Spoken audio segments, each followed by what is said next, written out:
Welcome to the OK Not OK podcast. I am the SportsZu, and today is the big one. It is our WrestleMania 41 predictions. And by the end of this video, we will have 2 WrestleMania main events. We will have every title being defended. And since we do it bigger and better here at the SportsZu, we will give you 20 matches over a 3-day WrestleMania weekend.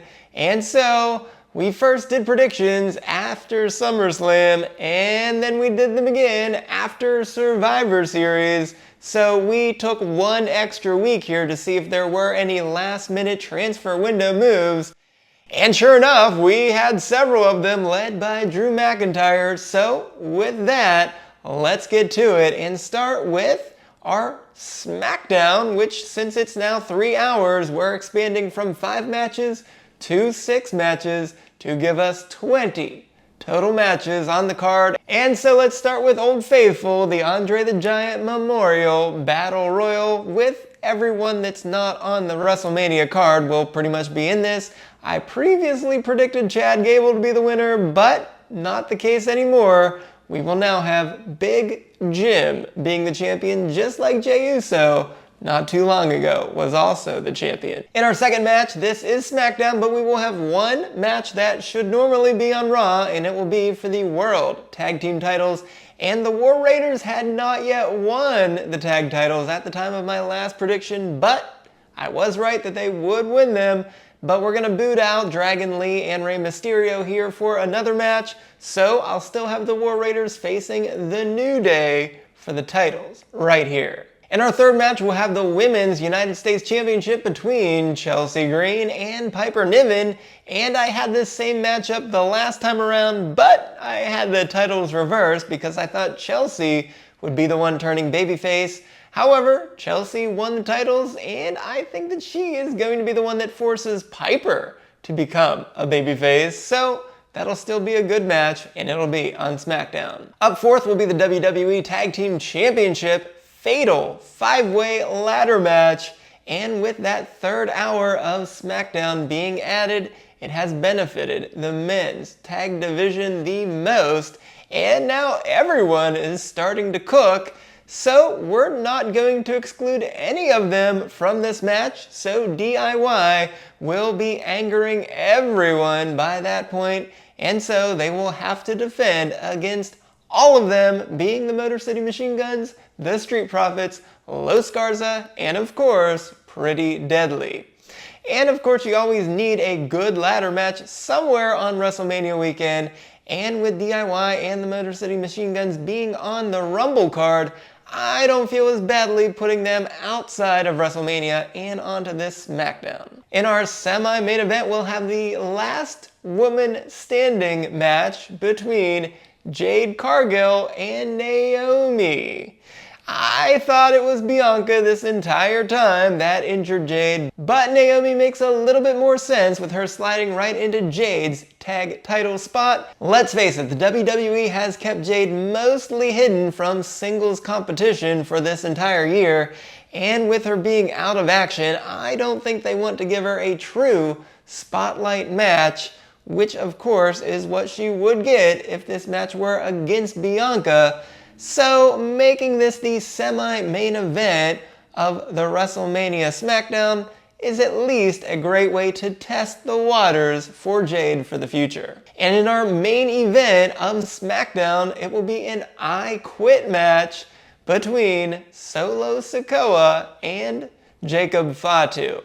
I previously didn't know what to do with both sides of the bloodline, so I just kind of threw everyone together in a multi-person match. But whatever is left of the new bloodline, well, this is kind of to decide who the top dog of that group will be. And yes, Jacob Fatu has been a star so far, and Sikoa has also had a really great year battling the top stars in the WWE. But for Sikoa's first match at a WrestleMania and Fatu's first Mania of any sort, well, these two main eventing the SmackDown of WrestleMania weekend is pretty substantial. And with that, let's go to night 1 of WrestleMania, and kicking it off will be the Women's Intercontinental Championship.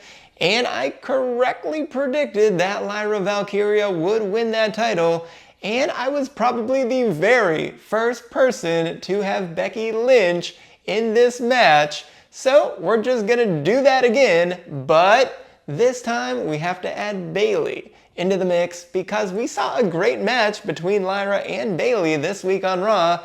And after Bayley loses Inside the Chamber, she's going to ask for and she's going to get another shot in a rematch. But this time, big time Bex, not the man, is going to butt her way into this match, and perhaps even as a surprise, just like she did at SummerSlam when she did Mella dirty and then stunned Bianca to win the title. But Bayley's going to be a little bit smarter than Bianca was there, so this will end up being a great surprise triple threat to open WrestleMania. Our second match will be a six-man tag between Penta, Rey Mysterio, and Dragon Lee against Dominic Mysterio, Finn Balor, and Chad Gable. And I have to say there are three forces that are all going to collide together to make this happen. Number one, we had that taste of Rey and Penta that I correctly predicted to start the match at the Rumble. And since both are faces, they're going to join up together instead of going one-on-one. Number two, Rey and Dom just always seem to find their way back to each other at WrestleMania, so hey, let's do it again. And number three, Chad Gable needs to solve his luchador problem, and he already got Dom's help to find a way on how to fix that, so let's just make this a six-man tag. Sounds like a good way to get everyone together before they go their separate ways, including the Judgment Day breaking up after this match. At number three is the Intercontinental Championship between Braun Breaker and Sheamus.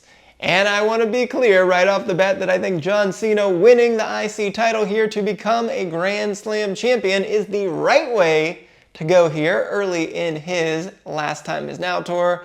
But I guess it's a foregone conclusion that that's not what is going to happen.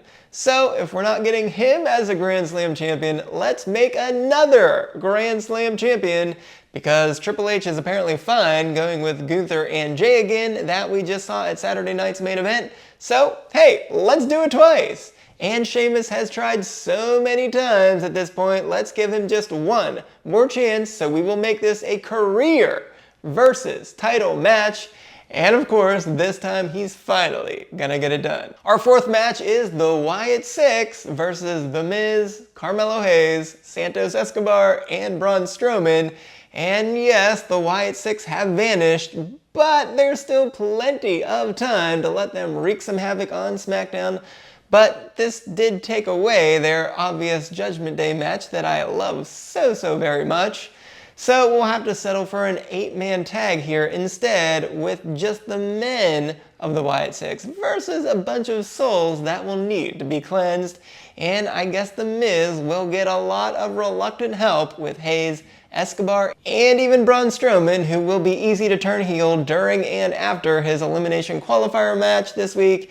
And though he won't want to be forced back into a Wyatt-like circumstance, he's not going to have any choice, so he'll have to join up with these three. In our fifth match, it is the triple threat match that everyone's talked about between Roman Reigns, CM Punk, and Seth Rollins.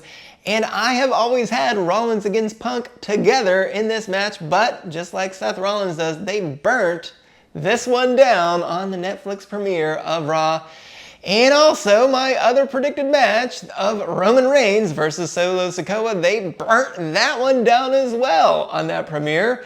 So needless to say, I'm pretty frustrated by all of this. So I guess with what we saw at the Rumble, well, this is just an obvious way to go now, isn't it? And sure, there are some reports that they are rethinking this one a little bit, but I think they stick with it because it is absolutely the best way to balance the card, as night one's main event is not exactly one for the ages.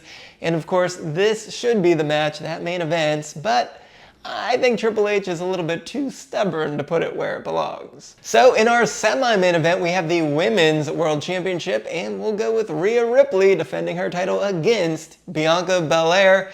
And I actually had two distinct timelines for the women's division, And this week's Raw really threw me for a loop, I have to admit, because I strongly considered a triple threat match with Rhea against both Liv and Io. And of course, I wouldn't be at all surprised if indeed we get that match, as Liv and Io both truly deserve that spot. But I'll stick with the more obvious path here that give us 3 great matches over 3 nights instead by sticking with this match. And in our main event of night 1, yes, we're just gonna go with it, with the World Heavyweight Championship between Gunther and main event Jey Uso. And Gunther was always so underwhelming going through that doubting stage that I thought there was no way that he would be champion, so I simply had him in a fatal 4-way match for the #1 contender spot. But Triple H loves those long reigns, so here we are. And I guess we will be getting that other Saturday night's main event rematch in this spot. So just like the doc is already complaining, I hope we don't get yeeting for 10 minutes to kick off every single week of Monday Night Raw for the next 9 Raws until we finally get to WrestleMania. And that takes us to night 2 of WrestleMania, where we will start the show with Kevin Owens versus Sami Zayn in a Sin City street fight. And KO really knows how to get under everyone's skin, eh? And I guess I thought we'd have Orton back for this match, but when you can fight forever between these two BFFs, you simply have to do it sometimes. And I guess at this point the animosity will have really boiled over, so that the street fight is the only way to settle it. And it is an amazing way to kick off night 2. And then just to think, if only Sami would have helped out KO, this could have been the main event of WrestleMania, but instead it'll kick off night 2. Second, we have a triple threat match for the United States Championship between Shinsuke Nakamura, LA Knight, and Damian Priest. And I had a fatal 5-way ladder match in this spot for each of my last 2 predictions.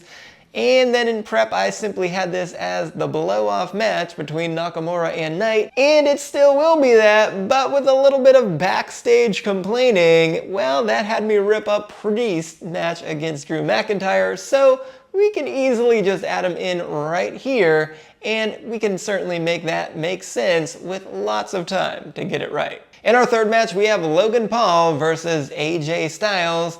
And these two were also previously in that ladder match that I just talked about. But in finding the right match for Paul, I really had a really hard time. And I thought it was going to be pretty obvious that Braun Breaker would take on AJ Styles. But then I said, I think we can actually have that be a one and done match at the Elimination Chamber. And maybe even Paul can mess up AJ Styles in that match to make this make sense. And I also don't think CM Punk is going to fight Logan Paul here. I think they'll stick with the triple threat, even though that was a nice interaction we just got on Raw. So I think Styles is the perfect foil to help make Paul look good as he tries to find a way to head towards the title in 2025. Of course, as long as Styles can stay healthy along the way. Up fourth, we have my personal favorite match on this card, which is a fatal 4-way match for the Women's Tag Team Championships, and I'm going to have Liv Morgan and Raquel Rodriguez win those titles here very soon, so they will take on Io Sky and Dakota Kai versus Nia Jax and Candice LeRae versus this brand new team, well, yet again a new team, of Alexa Bliss and Nikki Cross. So yes, we'll start off by saying that Liv and Raquel, they beat Bianca and Naomi in a non-title match, so you have to think that they're going to get their rematch here very soon and win it. Otherwise, we're just cruising into Mania with Bianca and Naomi as the tag champs, and I don't think that was really ever the plan, so we've got to get those belts off of them somehow. But I will say that was my alternate route that I talked about a little bit earlier, but in the end, I think that way is a little bit less desirable, which would mean Jade just simply doesn't make it back in time for Mania, and I don't think that's the way to go. So instead, this way we get Liv and Raquel. They can again mess with Io in her match against Rhea for the title. So of course that will keep those two groups together heading into Mania. And of course we have Nia and Candice. They always need to have Nia somewhere around that title. So this is a sensible spot for now. And then there's Alexa. She simply has to be somewhere on this card, and since she is doing the Abigail DDT as her finisher, well, I think it's safe to say that we're going to see her reuniting with the Wyatt Six, so she and Nikki Cross can also reunite and take their shot at these tag titles. And that simply sounds like a very fun and star-studded way to have a great match for these women's tag team titles. In our fifth match, this one just came out of nowhere. It is Drew McIntyre against Randy Orton. And just like everyone else, I also had Drew McIntyre against Damian Priest until a day or two ago. But I ripped that up and tried to find something else that was worthy of Drew McIntyre's time. So, enter the Viper. And because KO is clearly busy with Sami Zayn, we can simply have Randy call out KO on the SmackDown after the Elimination Chamber, and then Drew McIntyre can just claymore him out of nowhere because he's mad at losing in the Chamber and said that Orton is being a baby or something like that. And then we're just off and running. Sometimes it's just that simple to make a Mania-worthy match. In our semi-main event for night 2, we have the WWE Women's Championship between Tiffany Stratton and Charlotte Flair. No, there is no surprise there, and yes, I thought that Nia was doing such a great job that she deserved to be in this match, which I had in my 2 prior predictions, and she does, but Nia is simply going to lose in her last chance tonight, and she'll be out of the way for WrestleMania, so Charlotte will go in the ring after the match and point at the sign, and we'll get to where everyone expects us to get. And that takes us to our main event for night 2 of WrestleMania for the undisputed WWE Championship. Yes, it'll be Cody Rhodes and John Cena, but man, I so badly wanted the final boss to be here, and I am really, really mad that we're not going to get him. But maybe they can surprise us and make this a triple threat, please? But yeah, we're not going to predict that. So, of course, John Cena's going to win the Elimination Chamber match, and he will face Cody Rhodes just as everyone expects.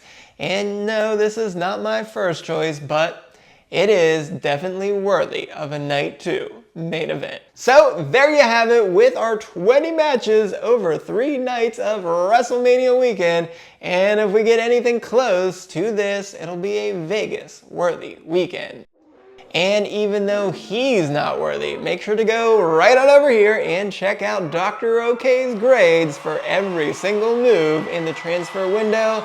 But now that I've shown my hand, we'll see if the cards are in my favor. I'm the SportsZu, and this has been the OK Not OK podcast.